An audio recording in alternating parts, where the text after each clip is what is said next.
প্রিয় ছাত্রছাত্রী, আশা করি সবাই ভালো আছো। দ্বাদশ শ্রেণীর উচ্চতর গণিত ক্লাসে আজকে গতিবিদ্যা বিষয়ে আলোচনা করব। স্থিতিবিদ্যা বিষয়ে যে সকল সমস্যা নিয়ে আলোচনা করা হয়েছে, আশা করি এগুলো তোমরা প্র্যাকটিস করছো। গতিবিদ্যায় তোমাদের সরণ, বেগ, ত্বরণ, মন্দন এই সকল বিষয় আছে এবং এর বিভিন্ন সমস্যা নিয়ে আলোচনা করা হবে। প্রথমে আছে সরণ। নির্দিষ্ট দিকে কোনো বস্তুকণার অবস্থানের পরিবর্তনকে সরণ বলে। সরণের একক হচ্ছে এমকেএস পদ্ধতিতে মিটার, সিজিএস পদ্ধতিতে সেন্টিমিটার আর এফপিএস পদ্ধতিতে ফুট। তারপরে আছে বেগ। নির্দিষ্ট দিকে সময়ের সাপেক্ষে কোনো বস্তুকণার অবস্থানের পরিবর্তনের হারকে বেগ বলে। বেগের একক হচ্ছে এমকেএস পদ্ধতিতে মিটার পার সেকেন্ড, সিজিএস পদ্ধতিতে সেন্টিমিটার পার সেকেন্ড, এফপিএস পদ্ধতিতে ফুট পার সেকেন্ড। তারপরে আছে এখানে বেগের মধ্যে তোমাদের সমবেগ, অসমবেগ এগুলো আসবে। ত্বরণ। সময়ের সাপেক্ষে কোনো বস্তুকণার বেগের পরিবর্তনের হারকে ত্বরণ বলে। ত্বরণের একক হচ্ছে এমকেএস পদ্ধতিতে metre per second square, CGS পদ্ধতিতে সেন্টিমিটার পার সেকেন্ড স্কয়ার এবং এফপিএস পদ্ধতিতে ফুট পার সেকেন্ড স্কয়ার। আচ্ছা, আর এই বেগ পরিবর্তনের হার যদি ঋণাত্মক হয় তখন একে মন্দন বলে। তাহলে আমরা এখানে দেখি দু একটা সমস্যার সমাধান করি।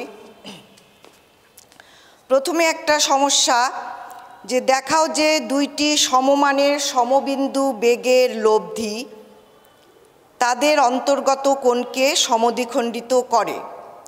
তাহলে এখানে আমরা ধরে নেই যে মনে করি 1 নম্বর বেগদ্বয় ইউ এবং ভি,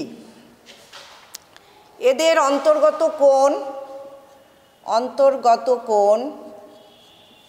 কোণ আলফা,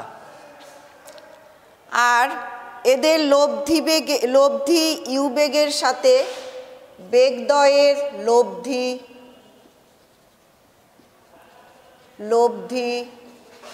ইউ বেগের সাথে থিটা কোণ উৎপন্ন করে। আচ্ছা, তাহলে এখন আমরা বেগের সামান্তরিক সূত্র থেকে পাই ট্যান থিটা সমান V sine alpha by U plus V cos alpha. এখন বেগদ্বয় যদি সমান হয় তাহলে ইউ সমান ভি। এখন আমরা পাই ট্যান থিটা সমান V sine alpha by V plus V cos alpha. এখন ক্যালকুলেশনটা করি।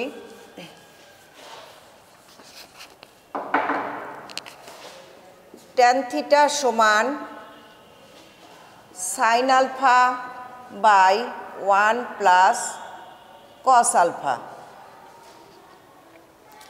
এখন সূত্র সাইন আলফা সমান লিখব 2 sine alpha by 2 cos alpha by 2, আর নিচে 1 প্লাস কস আলফা সমান 2 কস square alpha by 2।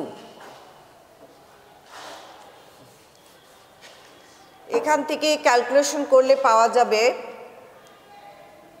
Sine alpha by 2 by cos alpha by 2 সমান ট্যান আলফা বাই 2, অর্থাৎ ট্যান থিটা সমান ট্যান আলফা বাই 2, অতএব থিটা সমান আলফা বাই 2।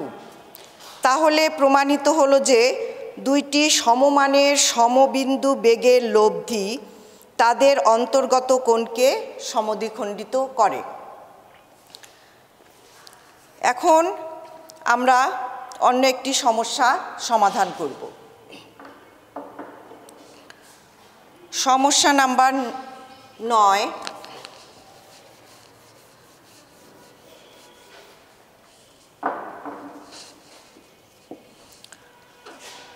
সমস্যা হচ্ছে 180 মিটার প্রশস্ত একটি স্রোতহীন নদী সাঁতার কেটে পার হতে একজন লোকের 6 মিনিট সময় লাগে, কিন্তু স্রোত থাকলে তা পার হতে 10 মিনিট সময় লাগে। স্রোতের বেগ নির্ণয় করো। তাহলে এখন আমরা এটা একটা চিত্র আঁকবো।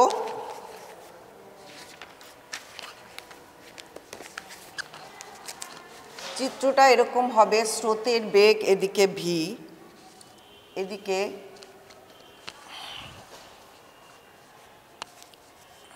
সাঁতারুর বেগ ইউ, ইউ এটা হচ্ছে ভি, তারপরে এটা হচ্ছে ডি প্রশস্ত, লব্ধি বেগ ডাব্লু, এটা আলফা, আর এটা হচ্ছে 90 ডিগ্রি।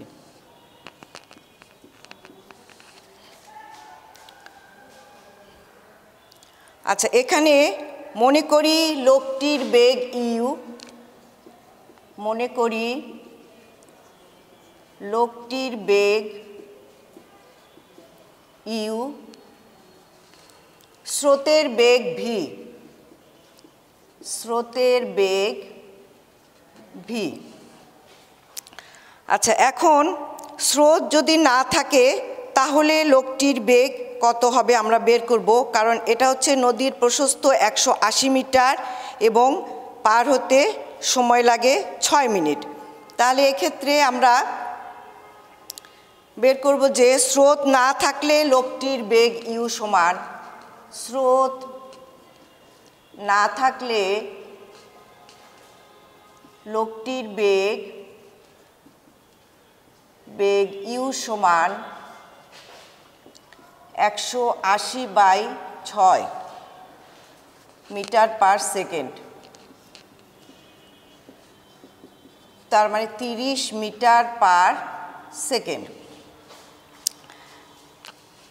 এখন লিখতে হবে যে মনে করি স্রোত থাকলে লোকটিকে নদীটি সোজাসুজি পার হওয়ার জন্য স্রোতের বেগের সাথে আলফা কোণে যাত্রা করতে হবে। তখন লব্ধি বেগ ডাব্লু নদীর তীরের সাথে লম্ব হবে, অর্থাৎ 90 ডিগ্রি কোণ উৎপন্ন করবে। এখানে চিত্র অনুযায়ী আমরা বললাম। তাহলে এখন স্রোতের দিক বরাবর লম্বাংশ নিয়ে আমরা পাই, স্রোতের দিক বরাবর, স্রোতের দিক বরাবর লম্বাংশ নিয়ে পাই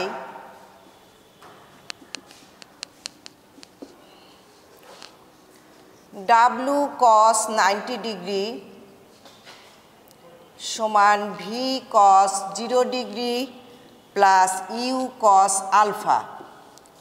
তাহলে এখান থেকে ক্যালকুলেশন করলে কস 90 ডিগ্রি 0 সমান ভি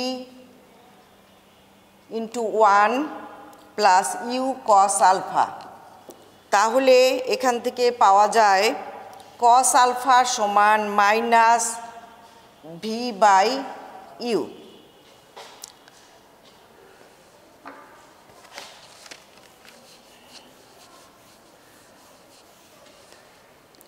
আচ্ছা, এরপরে আমরা লব্ধি বেগ জানি যে লব্ধি বেগ হচ্ছে ধরে নিচ্ছি ডাব্লু।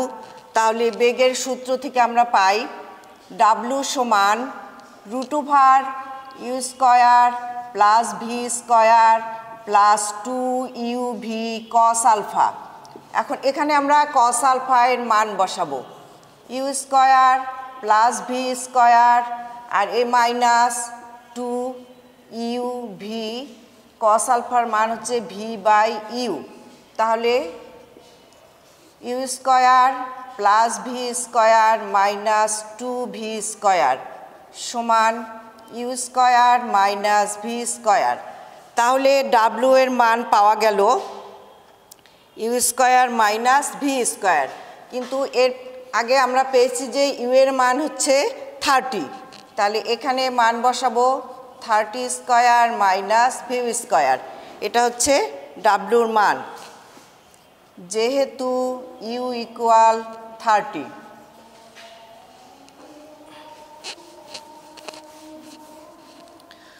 আচ্ছা, এখন আবার 17 এই যেই ভি এর মান পাওয়া গেল, যে লব্ধির মান পাওয়া গেল, লব্ধি এত বেগে 180 মিটার প্রশস্ত নদী 10 মিনিটে সোজাসুজি পাড়ি দেয়।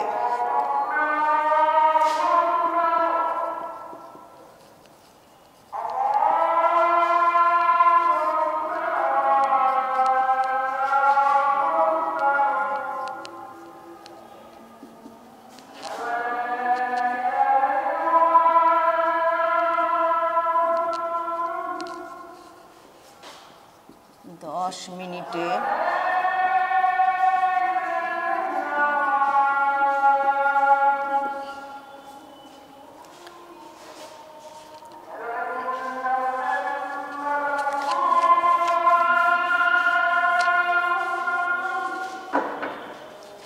তাহলে 180 সমান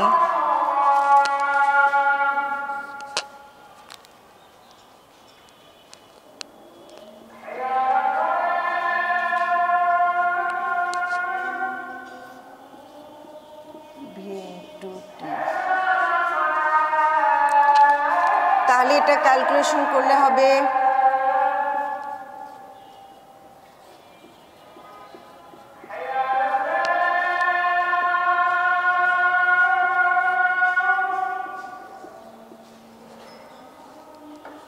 এখন উভয় পক্ষকে বর্গ করতে হবে।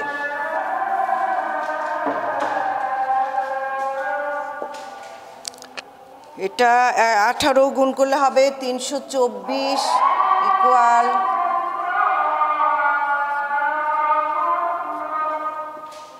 অতএব ভি স্কয়ার ইকুয়াল 900 মাইনাস 324, এটার মান হচ্ছে 576। অতএব ভি সমান √576 24 মিটার পার সেকেন্ড। অর্থাৎ স্রোত না থাকলে লোকটির পার হতে 10 মিনিট সময় লাগে, স্রোত থাকলে পার হতে 10 মিনিট সময় লাগে। স্রোতের বেগ নির্ণয় করতে বলছে, এখানে আমরা স্রোতের বেগ ধরে নিয়েছি ভি, তাহলে এখানে ভি এর মান পাওয়া গেল 24 মিটার পার সেকেন্ড।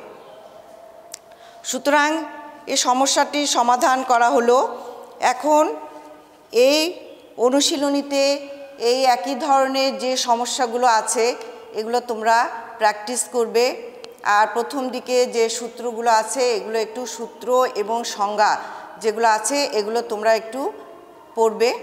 পরবর্তী ক্লাসে আমি অন্যান্য সমস্যা নিয়ে আলোচনা করব।